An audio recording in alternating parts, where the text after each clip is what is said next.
Hey friends, if you wish to keep your mobile hotspot always turned on Windows 11, then please watch this video. I will guide you through the process. Search for hotspot in the Windows search bar and then go to mobile hotspot settings. Turn the switch on. Now, ideally, it should be on forever. Okay, till there are any specific changes made to disconnect it.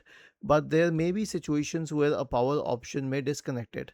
So, here's what you have to do: search for device manager and then go to the device manager page. Expand the list for network adapters. Okay, and then you will have to find the Bluetooth adapter.